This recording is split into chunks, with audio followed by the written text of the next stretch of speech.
back to the bread lab where I experiment with all kinds of bread recipes. Today we're going to be working on or making a double bake semolina pizza crust. So let's get started.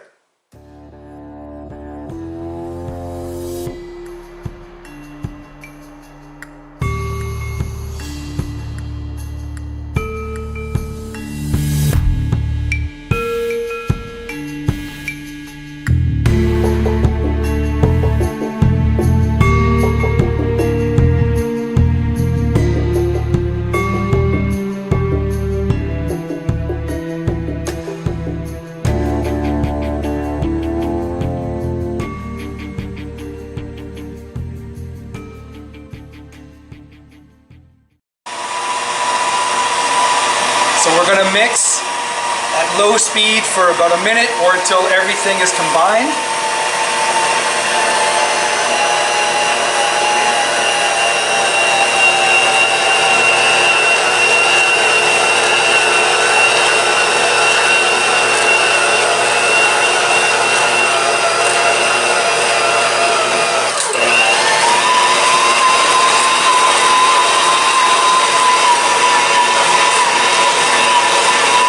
Once everything is combined, you will switch over to high speed for about 4 to 5 minutes.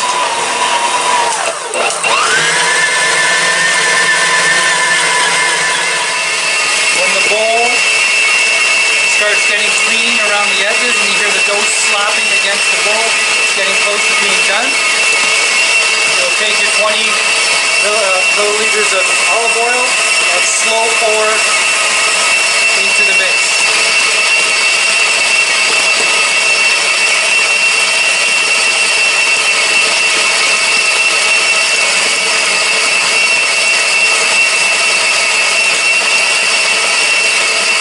A little bit at a time.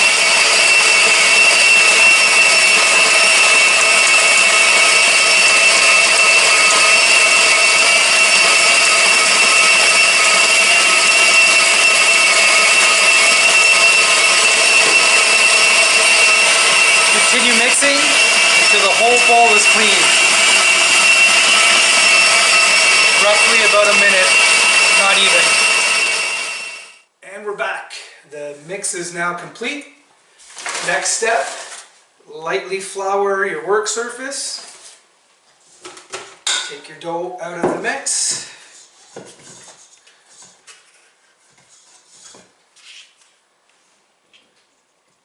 Go.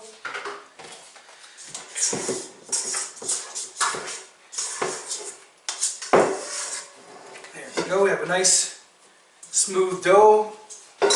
You'll notice that the color is off yellow a little bit due to the semolina flour. It'll be a little coarser than normal dough. Okay. You're going to roll it into a ball. Okay, again using your thumbs and the heels of your palms, you're going to push forward, bring it back, rotate it, pull it over, push slightly. We're not looking for too much pressure. We just want to make it a round ball.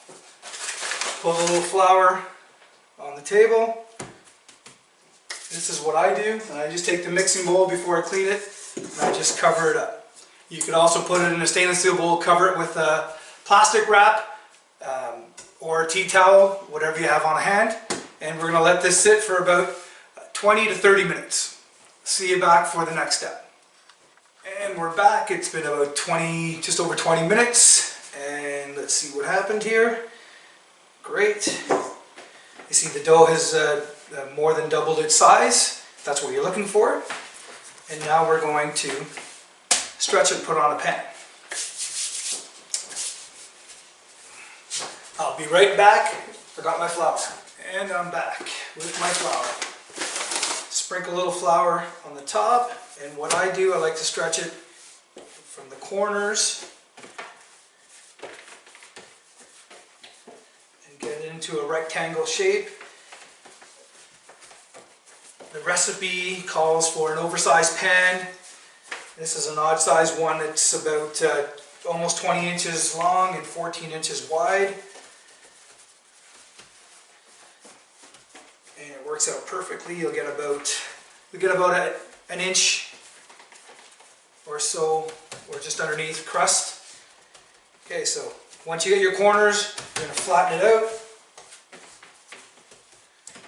So let it almost look like the pan. Get your hands underneath, spread your fingers, drop it onto the pan. So what I like to do is take the corners, let it overhang on the pan, let the dough overhang on the corners.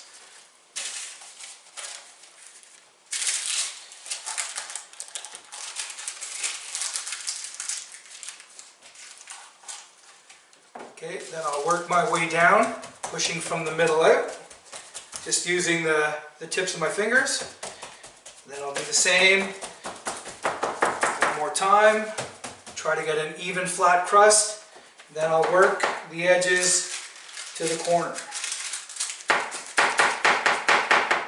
Same thing, work my edges back into the corner. Up until the corner. Across. And there you go. So at this stage here, if you have a docker, docker is one of those things that will poke holes into the dough and level it, and so it allows the steam and the heat to come through. If you don't have one, you can use a fork and just punch some holes down. If you have the kids helping you, they always seem to have fun with it. Okay, you got poke holes.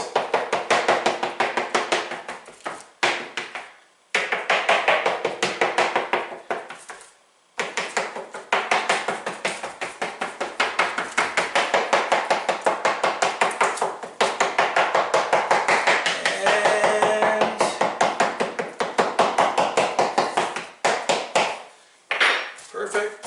One more done, just to flatten it out a little bit more. Grab a tea towel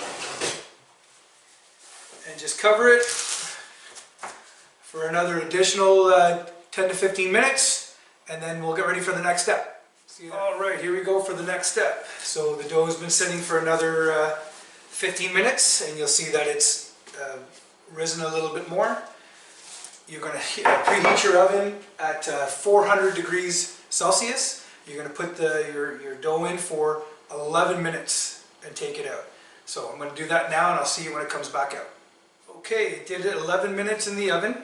So you should have your pre-baked pizza crust. It should have a very, very light color. It should have risen, like I said, to about an inch thick.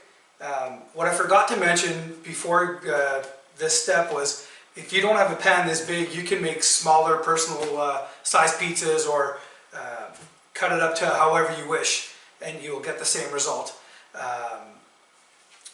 Now you have about 4 options here. You have many options. You can dress your pizza the way you like it. I'm not going to go through that process with you, because I think that's a personal preference.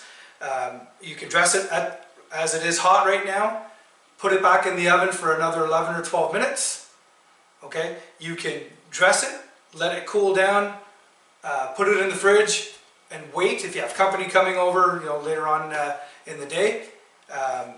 Or you can freeze it after you dress it, and take it out 2 or 3 hours before you need to cook it, and use it that way. So I'm going to dress it now and put it back in the oven, and I'll come back once it's done. See you then. And welcome back. The pizza's out of the oven. It took just over 12 minutes for the second bake. It smells fantastic. At this point, we're just going to let it cool for 10 minutes, cut it up, and we'll come back to do a taste test. See you. And we're back for the taste test, the moment everybody's been waiting for, at least what I've been waiting for. So, I did forget to tell you what I did put on for toppings.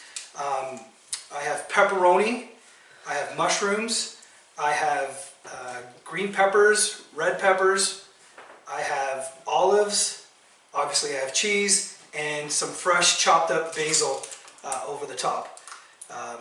with a sprinkle of ricotta cheese as well. So this is the way I roll. I take a little crushed chilies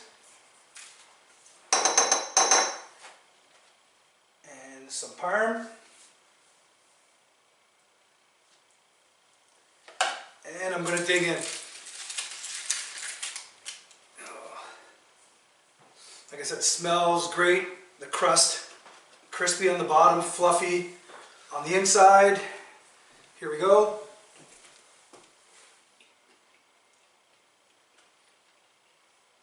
Great tasting pizza. Hope you guys enjoyed the video, and we'll see you the next time. Bye for now.